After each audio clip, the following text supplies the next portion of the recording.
Olá, meus irmãos, graça e paz. Estamos começando hoje mais uma série na nossa Escola Bíblica Dominical, aqui através do canal do YouTube da IBC. E nós vamos estudar nas próximas semanas a carta de Tiago. Queria te convidar a pegar sua Bíblia, se possível também um papel, caderno, caneta, para fazer suas anotações sobre o que nós vamos estudar nas próximas semanas. Eu estarei aqui junto com os irmãos, os professores que estarão compartilhando cada lição ao longo dessa carta tão preciosa, com ensinamentos tão necessários para o nosso dia a dia. Nós vamos começar então lendo o capítulo 1, o verso 1. Nesse momento nós vamos fazer apenas uma introdução da carta, pensar um pouco sobre o autor, o seu contexto, o público para quem ele está escrevendo e quais lições nós já podemos aprender nessa introdução. Então, hoje é a lição 1 da carta de Tiago. Então, vamos ao texto introdutório que diz o seguinte: o prefácio e saudação da carta. Tiago, servo de Deus e do Senhor Jesus Cristo, as 12 tribos que se encontram na dispersão, saudações. Vamos orar? Agradecemos, Senhor, por essa manhã. Pedimos que o Senhor possa, através do Teu Santo Espírito, falar aos nossos corações, através desse estudo que estamos iniciando hoje, que essa jornada de reflexão na carta de Tiago seja bênção para os meus irmãos, possa falar aos nossos corações e que o Senhor possa estar usando cada professor que estará sendo, Senhor, um instrumento do Senhor para falar à Tua igreja, Senhor, trazer edificação para o Teu povo. Pedimos a Tua bênção, a Tua direção, em nome de Jesus. Amém. Muito bem. Tiago, ele é irmão de Jesus e estava escrevendo a sua carta ali no século I.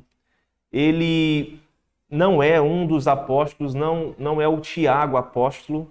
Alguns até confundem isso, né? Acreditam que quando se deparam com o livro de Tiago, seja uma referência ao apóstolo Tiago, mas não, ele é o irmão de Jesus.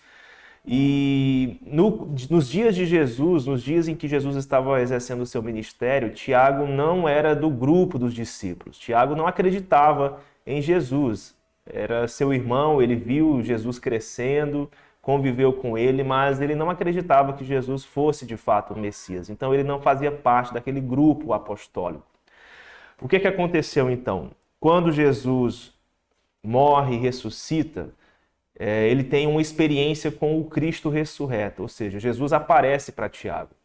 E Tiago é uma das pessoas que viu Jesus ressurreto dentre os mortos. Então, a partir daquela experiência do encontro com o Cristo ressurreto, ele então se converte, né? Ele tem seu coração aberto para Cristo, ele experimenta um novo nascimento e passa então a servir a Deus e ser um servo de Cristo na sua vida, nos seus dias.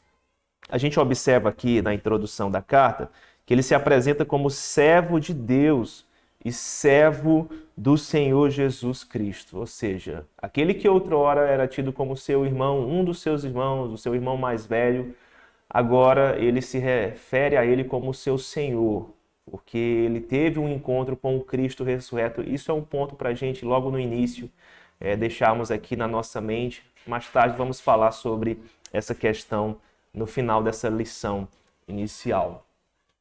Tiago, ele vai se tornar uma das pessoas, um dos líderes mais importantes da igreja do século I. E nós temos essas informações na própria palavra de Deus, no livro de Atos. Vemos ali Tiago se levantando em algumas situações e ele é considerado uma das colunas da igreja em Jerusalém.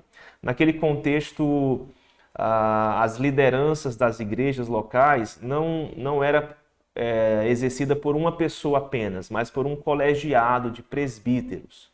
Então, Tiago, ele é um presbítero, ele não é um apóstolo. Então, ele é uma espécie de pastor ali daquele momento inicial da igreja, junto com Pedro, apóstolo, junto com João, apóstolo, e outros que estão direcionando a igreja ali em Jerusalém. E aí ele fala também na sua saudação, e agora aqui ao público que ele está escrevendo, as 12 tribos que se encontram na dispersão. saudações. Nos chama a atenção a forma como ele se refere à igreja, né? Que 12 tribos são essas? Será que ele está escrevendo para os israelitas? E aqui os estudiosos dizem que o público-alvo de Tiago era a igreja ali em Jerusalém. Se nós observarmos ali no livro de Atos, se você vir comigo no livro de Atos, no capítulo 2, nós vamos observar as pessoas que estão ali no dia de Pentecostes, quando Pedro ele depois faz o discurso e muitos se convertem, passando ali o número da igreja de 120 irmãos para quase 3.000. Capítulo 2 de Atos, quando nós temos ali o relato da vinda do Espírito Santo.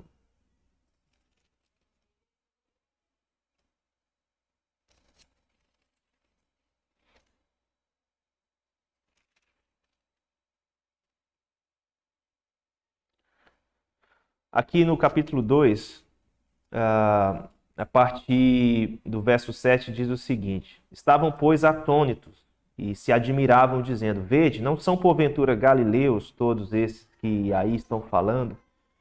E como os ouvimos falar, cada um em nossa própria língua materna, somos partos, medos, elamitas e naturais da Mesopotâmia, Judéia, Capadócia, Ponto e Ásia, da Frígia, da Panfilha, do Egito, das regiões da Líbia, nas imediações de Cirene e romanos que aqui residem, tanto judeus como prosélitos, cretenses e arábios. Como os ouvimos falar em nossas próprias línguas as grandezas de Deus. Então, veja, o grupo que está ali em Jerusalém no dia de Pentecostes é um grupo multicultural. Nós temos judeus naturais que já não estão mais vivendo em Jerusalém, mas em outros países, e temos judeus prosélitos, ou seja, gentios que se converteram ao judaísmo. E eles estavam ali para uma festa judaica. No entanto, quando o Espírito Santo desce sobre aquela comunidade, né, o grupo pequeno dos discípulos e os apóstolos é um sinal que chama a atenção das pessoas e eles ouvem em sua própria língua materna, no seu idioma, as maravilhas de Deus. Eles ficam espantados com aquele sinal. E aí Pedro se levanta, toma a palavra e começa a explicar o que aconteceu. Que o que estava acontecendo era o cumprimento da promessa que Jesus havia feito, que ele derramaria do seu Espírito, é uma referência à promessa do Antigo Testamento de Joel 2, e aquilo estava se cumprindo naquele momento. Quando Pedro ele prega, e é um sermão cristocêntrico ao longo aqui de Atos 2, eles perguntam, né? E agora o que a gente faz? E Pedro fala, se arrependam, né? E creiam, sejam batizados e vocês serão salvos. Então, naquele momento, as pessoas decidem abrir seus corações para Jesus, o Messias, e são batizados, e a igreja então salta de 120 para quase 3.000 pessoas naquele momento. E essa igreja é uma igreja multicultural. Nós temos pessoas não somente do judaísmo, mas gentios convertidos ao judaísmo, que são de outras nacionalidades. Então, as 12 tribos é uma referência a os crentes e que pertencem ao novo Israel que Jesus está formando na sua igreja. Agora, quando ele fala sobre essas tribos que estão dispersas, é uma referência a Atos 8, quando por ocasião da morte de Estevão sobreveio uma grande perseguição à igreja primitiva e os cristãos foram dispersos, os discípulos foram dispersos. Então, nesse momento, uma igreja que naquele momento da morte de Estevão já contava aí com quase 5.000 pessoas, essas 5.000 pessoas foram dispersas por vários lugares, a Samaria, Judéia, até os confins da terra. Então, quando Tiago ele começa a sua carta e pensa no público que ele está escrevendo, é justamente a cristandade que se espalhou, cumprindo o que Jesus havia dito lá em Atos 1:8. Vocês serão minhas testemunhas em Jerusalém, Samaria, Judéia e até os confins da terra.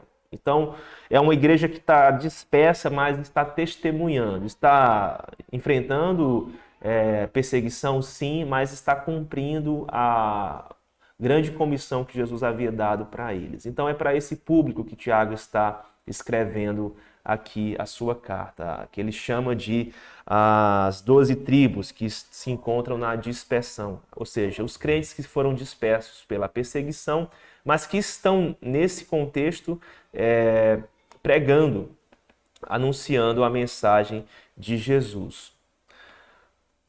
Uma coisa que Tiago tem em mente ao escrever essa carta é que se nós pudéssemos pegar numa frase a síntese, né, do conteúdo de Tiago, que é uma carta relativamente pequena, conta apenas com 5 capítulos. Então, se nós pudéssemos pegar esses 5 capítulos e sintetizar numa frase, qual seria a ideia que Tiago quer ensinar nesses poucos capítulos para aquela igreja que está espalhada? A ideia seria mais ou menos essa aqui. O Senhor exorta a sua igreja a viver uma fé que se expressa em boas obras, em submissão a Deus e no amor genuíno, sem acepção pelo próximo. Vou repetir. O Senhor exorta a sua igreja a viver uma fé que se expressa em boas obras, em submissão a Deus e no amor genuíno, sem acepção ao próximo. O que é que Tiago está buscando ao ensinar essas coisas que nós vemos ao longo dos 5 capítulos? Qual seria a resposta que Tiago deseja dos seus ouvintes? Primeiro, os crentes devem considerar uma outra forma de ver o sofrimento. A fé cristã, o evangelho, nos desafia a olhar com outros olhos, com outras lentes, o sofrimento. E Tiago é incisivo, ele fala sobre a necessidade de passarmos por diversas provações e ter isso como motivo de grande alegria. Então isso é bem inusitado, mas não é uma coisa nova, uma coisa original no Evangelho. Na lição de número 2, nós vamos trabalhar mais detalhadamente esse tema. Como o Evangelho fala que nós devemos lidar e suportar as provações, né, e as diversas, né, provações que nós estamos sujeitos. Outra coisa também é que no ensino de Tiago ele fala que os crentes devem buscar sabedoria em Deus.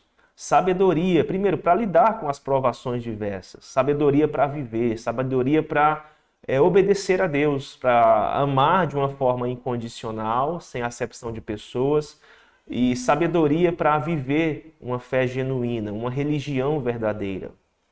Os cristãos são chamados, então, no ensino de Tiago, à prática da palavra de Deus. Não apenas uma atitude de serem ouvintes, mas não colocarem isso em ação no dia a dia. Então, é um chamado à prática da palavra de Deus que Tiago está pontuando.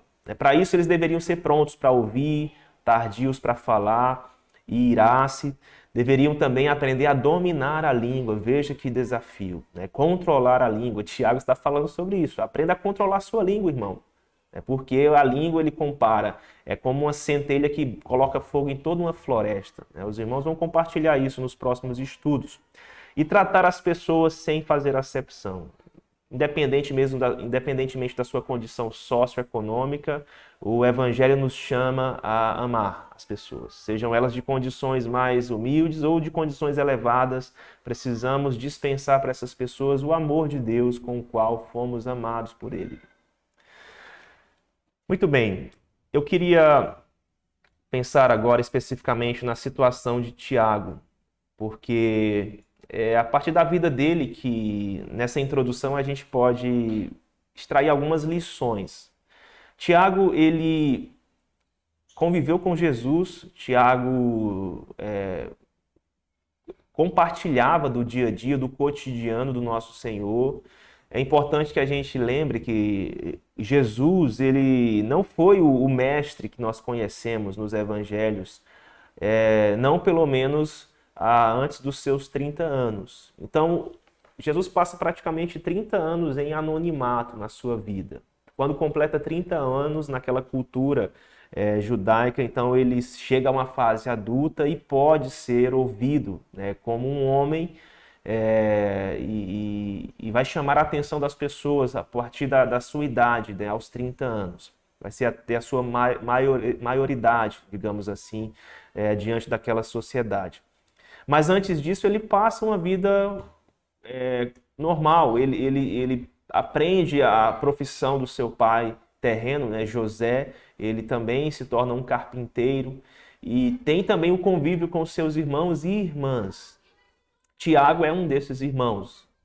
Quando Jesus então começa a desenvolver o seu ministério, vai até o Jordão, é batizado por João Batista e começa a ensinar sobre a chegada do reino de Deus, a necessidade de se arrependerem, porque esse reino está próximo e os homens precisam tomar uma decisão sobre isso, como eles vão então lidar com Deus que está vindo ao encontro dos seres humanos. Tiago é uma das pessoas que não acredita. Talvez ele suspeitasse que Jesus estivesse sofrendo de algum problema, alguma doença mental, quem sabe, ou estivesse envaidecido. Tem uma das ocasiões em que vai ter uma grande festa em Jerusalém e os irmãos começam a caçoar de Jesus. Olha, quem quer ser famoso, quem quer ser conhecido, deve aproveitar essas oportunidades para fazer seu nome. Então vai lá na festa e levanta lá e prega e as pessoas vão achar interessante o que você está fazendo. Então eles falavam aquilo, mas não porque eles acreditavam, mas porque estavam debochando de Jesus. Então nem os próprios irmãos acreditavam. E aqui vale ressaltar também, tem um outro autor do Novo Testamento que é também um irmão de Jesus, mas que não acreditava nele, mas depois que Jesus ressuscita, passa então a ser um crente em Jesus, que é Judas. Judas, o autor ali daquela pequena carta antes de Apocalipse, também é um irmão de Jesus. Tanto é que quando ele se apresenta na carta de Judas, ele fala que ele é irmão de Tiago. Então, servo de Jesus, irmão de Tiago. Então nós temos aí dois integrantes da família de Jesus, filhos de José e Maria, mas depois do encontro com o Cristo ressurreto, servindo a esse Jesus no ministério da igreja. Então, Tiago, no início, não acreditava em Jesus, mas após a sua ressurreição, ele é um daqueles que, então, tem o seu encontro com o Cristo. O que é que nós podemos aprender a partir da experiência de Tiago? Não basta a gente conhecer Jesus no sentido de saber informações a seu respeito, ou até mesmo esse conhecimento ser até no campo relacional, achar que nós temos uma relação com ele. Porque essa relação não pode se dar apenas em termos humanos. Então, no caso, vamos tentar nos colocar no lugar de Tiago. Tiago sabia quem era Jesus. Tiago viu Jesus crescendo. Tiago viu Jesus como um adolescente, como um jovem. E, enfim, a gente não tem ideia, não temos informações de quantas conversas ele tenha travado com seu irmão mais velho. Mas o fato é que essas coisas não foram suficientes para que quando ele começou publicamente a dizer que ele era o Cristo, que todos os judeus estavam esperando, Tiago não acreditou nisso. Então não basta, e eu acredito que Jesus, enquanto homem, ele foi um homem perfeito, porque é assim a Escritura nos ensina. Então, nesse sentido, pense num adolescente, pense num jovem, pense numa criança que, na sua forma de viver, não desagradou a Deus. Então, ele era diferente. Ele era diferente. O seu testemunho era de alguém que vivia como um filho de Deus. Mas isso não foi suficiente para Tiago crer nele como o Messias. Foi necessário, então, que o Cristo ressurreto e na ressurreição, esse poder da ressurreição, onde Deus está confirmando Cristo como o seu Filho, o Salvador de todo mundo, e a prova cabal disso é a ressurreição, é através desse Cristo ressurreto, desse poder que vem pelo Espírito Santo, que vai trazer então um convencimento ao coração de Tiago. Então, nesse sentido, a primeira lição que a gente pode aprender nessa abertura do estudo da carta de Tiago, esse ensino de Tiago, é que nós precisamos ter um encontro com o Cristo ressurreto para, de fato, experimentarmos a fé. Não basta apenas termos informações, saber quem é a pessoa, até conviver com ela. Há muitas pessoas que conviveram com Jesus, há muitas pessoas que viram Jesus em ação, ouviram seus sermões, foram beneficiados pelos seus milagres, mas ainda assim não acreditaram nele. até mesmo aqueles mais próximos. João fala no capítulo 6 que dentre os próprios discípulos, depois que Jesus ele prega uma mensagem muito dura sobre a necessidade de comer da sua carne, beber do seu sangue, mas é um ensinamento sobre a necessidade de fato, se comprometer profundamente com Ele, abraçá-lo, né, em todos os sentidos, de quem Ele é como o Senhor das nossas vidas. Isso foi muito duro de se ouvir, até mesmo para alguns dos discípulos, e esses os deixaram, esses viraram as costas para Jesus. Então, o que nós precisamos de fato, né, à luz do que aconteceu com Tiago, é experimentarmos um encontro com o Cristo ressurreto. Como é que isso acontece na prática? Será que a gente tem que esperar que Jesus apareça, né, abra um portal dimensional e apareça na nossa frente? Não estou dizendo que isso seja impossível de acontecer. Ele pode fazer isso, afinal de contas, ele é o Senhor, ele é aquele que tem todo o poder. Mas, quando nós entramos em contato com suas palavras, ou seja, com a Escritura, nós estamos dando um passo importante para nos achegarmos a algo que pode transformar de fato a nossa maneira de ver Jesus. Porque o Espírito Santo vai usar essas palavras que ele mesmo inspirou homens para transmitir essa palavra no tempo, em épocas distintas, inclusive para a nossa época. O Espírito Santo é capaz de abrir o nosso coração para receber e crer no Jesus ressurreto. Sem isso, a gente não pode, de fato, crer que Jesus ele é o Salvador, ele é o Senhor. Sem isso, a gente não pode ver o reino dos céus. Então, nós precisamos, à luz do que aconteceu com Tiago, termos um encontro com o Jesus ressurreto. Nós precisamos experimentar o poder da ressurreição para que nós possamos viver pela fé a partir disso. Então, essa é a primeira lição que a gente pode aprender com o exemplo de Tiago. A segunda é sobre como ele, então, a partir do encontro com o Cristo ressurreto, vai viver.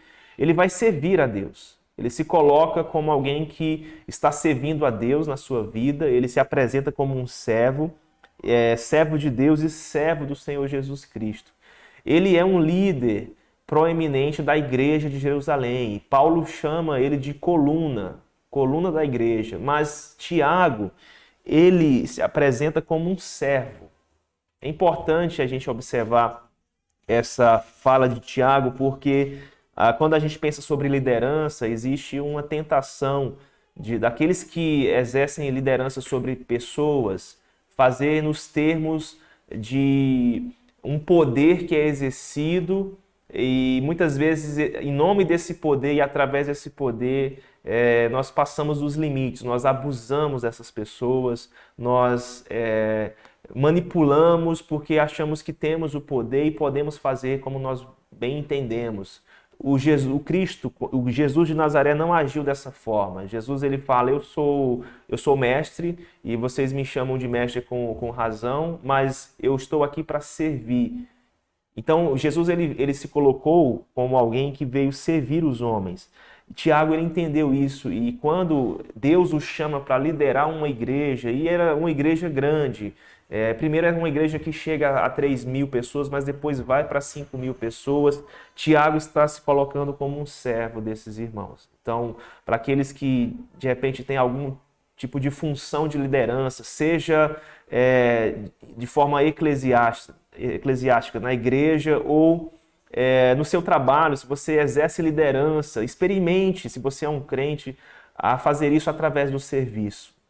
Experimente liderar as pessoas pelo serviço, porque esse é o modelo de Jesus. Nós conhecemos muitos modelos, mas Jesus escolheu o caminho do serviço. Ele tentou e mudou as coisas, não usando da espada, não usando da sua força, mas pegando uma bacia e uma toalha e lavando os pés dos seus discípulos, ali no capítulo 11 de João. Então, isso pode ser chocante, isso pode ser constrangedor, mas esse é o caminho do Cristo. Tiago aprendeu isso. É o desafio que nós temos também de aprender a lidar com as pessoas, liderá-las quando estivermos nessas funções, mas fazer isso como servos de Deus e servos de Jesus. E, finalmente, a última coisa que nós podemos aprender nessa introdução, a partir da vida de Tiago, e no que ele fala ali, quando está escrevendo, né? Ele fala as 12 tribos que se encontram na dispersão, saudações. Tiago, ele não foi ele não saiu de Jerusalém por ocasião da perseguição que se instaurou ali. Corajosamente, ele e o grupo dos apóstolos ficaram em Jerusalém, mesmo quando a perseguição se levantou. Bem, o que nós observamos na atitude de Tiago, de ser um líder servo, é que ele está tendo o cuidado de escrever para os irmãos que foram espalhados. Nesse sentido, o que é que nós podemos aprender com Tiago? É que ele está exercitando um amor que transpõe barreiras. Quais barreiras? Bem, nós temos um grupo significativo de cristãos que estão espalhados por vários lugares de Samaria, enfim, Jerusalém, Samaria, Judéia e até em outros lugares, outros países onde o evangelho vai ser anunciado através dessas pessoas. Tiago está escrevendo para essas pessoas que estão longe, essas pessoas que outrora estiveram reunidas ali, partindo do pão, partilhando das orações, como diz Atos 2:42. Mas agora essas pessoas estão em outra situação, elas estão longe, elas estão dispersas, mas estão cumprindo a missão. E aqui, ao escrever para essas pessoas, Tiago está tendo cuidado de continuar, de alguma forma, contribuindo para que a vida delas sejam edificadas na palavra de Deus. Então, o Tiago está escrevendo para pessoas que estão espalhadas, mas está tendo o cuidado de trazer instruções a partir de cada realidade, a partir de cada contexto que esses irmãos estão agora enfrentando, principalmente no que diz respeito às lutas. Então, o Tiago não abandonou essas pessoas. Tiago, mesmo usando uma tecnologia daquela época, que é a carta, Tiago está enviando sua carta para esses irmãos que estão longe. Então, ele está demonstrando com isso o amor. Ele está manifestando esse amor, essa preocupação com aqueles que foram dispersos. Então, é outra coisa que nós podemos aprender com Tiago, no seu testemunho, na sua forma de agir para com a igreja. Ele está amando as pessoas mesmo diante de barreiras. E naquele contexto é que elas estavam separadas, elas foram para lugares distintos, lugares longínquos por causa da perseguição, mas permaneciam fiéis a Jesus, permaneciam testemunhando. Nós experimentamos algo parecido agora no início da pandemia, quando nós tivemos as nossas reuniões públicas interrompidas. Muitos de nós tivemos que ficar em casa, muitos de nós não podiam se reunir como igreja, mas foi uma oportunidade que Deus nos deu de, através das tecnologias que nós temos à nossa disposição hoje, Tiago tinha a carta naquela época, mas nós tínhamos telefones com internet que podia passar mensagem de texto, fazer ligações, proporcionar um tempo também de transmissão das nossas reuniões. Então foi a forma, os mecanismos que nós usamos para dizer para a igreja que sim, nós conseguimos ainda amar uns aos outros, mesmo que por um tempo não pudemos nos reunir presencialmente. É claro que essas coisas, a tecnologia jamais vai substituir o olho no olho, aquele momento que estamos um na presença do outro, mas nos ajudaram naquele contexto. Mas o nosso desafio nesse sentido, e a partir do que Tiago nos ensina na sua carta, é que nós não deixemos que as barreiras, os obstáculos que nós nos deparamos sejam empecilhos para que nós não amemos uns aos outros, porque esse é um mandamento do Senhor para nós. Nós devemos nos amar. É interessante porque ao longo da carta, se você observar, Tiago está sempre se referindo de uma forma muito carinhosa aos irmãos. Meus amados irmãos. Meus amados irmãos, ele repete isso várias vezes, então isso deixa evidente esse cuidado, esse zelo, esse amor que transpõe barreiras na vida de Tiago e na sua forma de exercer liderança. Que a vida, o exemplo de Tiago e aquilo que nós vamos estudar nessa série possa abençoar a sua vida, possa contribuir de alguma forma para o seu crescimento, para a sua edificação. Que o Senhor nos abençoe.